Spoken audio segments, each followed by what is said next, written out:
I got a packed weekend, man. I got stuff to do, man. I'm over on the east side and the village and everything. I'm wherever you're not, Nick. Jay-Z and Beyonce's pizza spot going.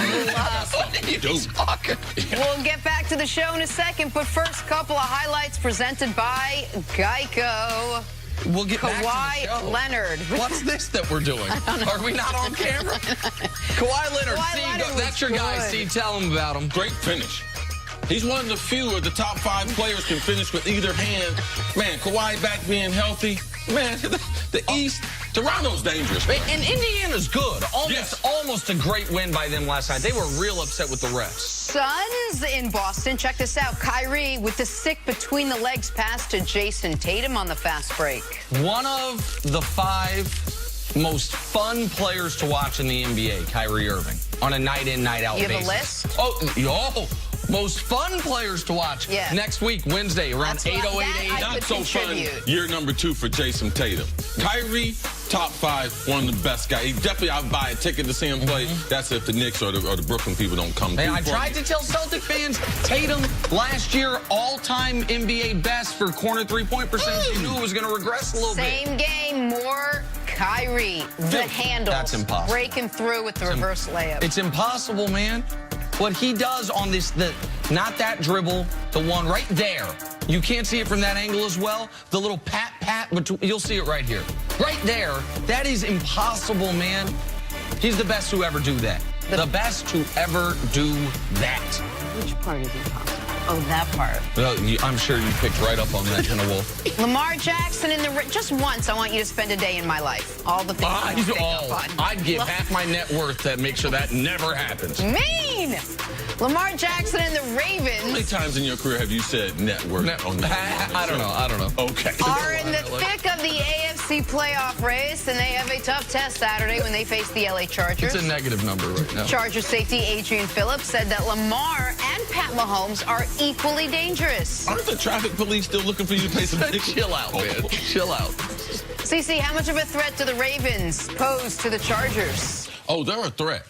Anytime you can play the defense that everyone thought was obsolete, good hard defense, it's not going to last. And the way Baltimore's played defense, the history of this franchise, yes, they can win. They can win anywhere against any team because they can negate your ability to be able to score, take away your big plays because they have coverage. They get after the quarterback. I mean, they do a variety of things. They're not just a one-dimensional defense. They're going to blitz you and play man-to-man. No, they can play zone. They can play man. They can come after you with 4. They can come after you with 6. They have that ability, so their versatility, I believe, matches up well with the team that they're facing. So, yes, this will be a game that the Chargers, when they look across there, they saw the tape of Kansas City. They got a huge respect for Kansas City, and I'm certainly, in seeing that film, they have a great deal of respect for this Ravens defense. See, he's talking about when the Ravens played Kansas City for the Chargers the week before. Obviously, the Chargers played Kansas City. I thought Stink yesterday made a tremendous point that I wanted to look into more last night after he made it about what the Ravens are doing defensively without forcing turnovers. Because this is almost unprecedented. For a team to be the #1 scoring defense and the #1 yards per game defense without forcing turnovers. They're second to last in the NFL in turnovers forced. So think about that. One of the reasons a team typically can be allowing the fewest number of points is they're not going up against as many real possessions because they're getting picks, they're getting strip sacks, they are taking the ball away. The Ravens have been awful at turning the other team over. And despite that, so despite the fact that the other teams had good time of possession, good number of overall raw possessions, they are just absolutely choking you out. They're 3rd against the rush, 3rd against the pass, #1 yards per play, #1 yards per game, #1 points per game, number 31 in turnovers forced. So that just speaks to you on a play-by-play basis how difficult it is to move the ball. Everyone against Baltimore this year is facing 3rd and 8.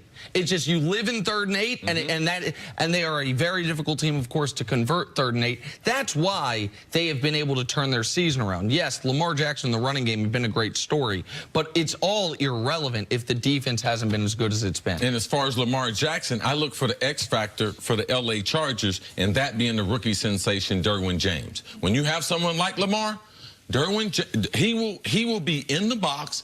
He can match him speed. He's a bigger body. Like, so when the Chargers, I believe, in this game plan, it's a very, very different game plan where he is spying and he is playing a center fielder waiting for Lamar to be able to come out of the pocket because he's not going to throw the ball but so much. So I look for the Chargers to be able to utilize the sensational rookie this year voted into the Pro Bowl. This should be a game, a lot like a college game, where it's Florida State Seminoles. They face the Louisville Cardinals. So I'm looking forward to seeing them in space matching up against each other. How much do the Chargers, how much are they more, do they get the advantage with having Melvin Gordon back against this Ravens defense? Oh, well, I mean, it makes the defense to where they have to credibly play both the run and the pass. I would say if you don't have a legitimate running threat, it gives whatever small chance you had against this Ravens defense, it almost takes it away. Like the Chiefs, as great as that offense has been, they didn't have Kareem Hunt that game, if you remember. Obviously, he had just been cut right before that game.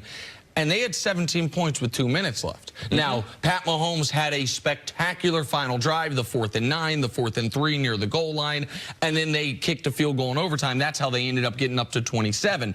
But the Ravens in that game said, okay, we don't think you can run on us. We know you don't have a superstar running back. Yep. We're going to play the pass. The Chiefs had success in the first half, put up 17 in the first half. They had like 30 yards of offense through the third quarter and the first half of the fourth quarter in that game against Baltimore, as Baltimore took control of that game. It took some sensational Patrick Mahomes moments in order for the Chiefs to kind of steal that win. So having Melvin Gordon is a critical piece of this for the I believe Chargers. Melvin Gordon is one of the most underrated offensive players in the NFL. Not as only his ability to be able to run between the tackles, but he's got breakaway speed, and he's a good receiver out of the backfield. And I believe that that's where Baltimore can be caught off guard, because they're going to commit.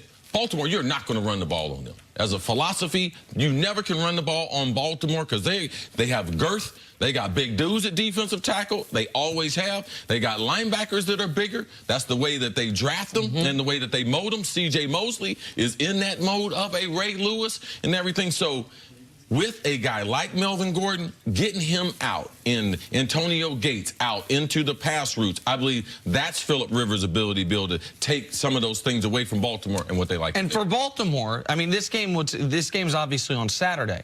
So they can put, both of these teams can put a little extra pressure, whomever wins, on the team they're chasing in their division. Like, Pittsburgh's got a very tough game on Sunday. Baltimore can get a win and at least briefly overtake Pittsburgh in the standings. The Chargers are chasing Kansas City, who has a very difficult game Sunday night in Seattle. Yes. If the Chargers get this win, then the Chiefs go into that Seattle game, and it's a must-win game. Yes. The Chiefs go into that Seattle game, and it's like, hold on, you're saying this great season we've had? And it comes right now, we're the 5 seed? Like, we have to win in Seattle to avoid being the 5 seed and having 0 home playoff games? So I'm not saying the Chiefs and the Steelers are going to be watching this game, but they're going to know who wins it. Sure. They're gonna know Sunday before their games who has won this game. So whomever wins it has an enormous edge. You can't believe Mangini when he says the players don't look ahead to the schedule and the players don't watch the games. Oh, they're going to be watching. Okay. They'll know exactly, because huge stakes for both of those teams if they're able. If Pittsburgh's able to go to New Orleans and win,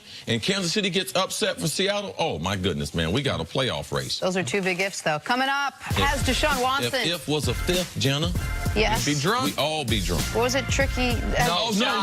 Been the most clutch quarterback in the NFL this season. God. You teach. I'm trying to learn. We'll talk about that next. No, I'm not first. teaching, Jeff. Not teaching. No, I'm not. No, I'm And not you teaching. sure ain't learning. Matter of fact, I cancel. Like Trump college. It's canceled. It's canceled.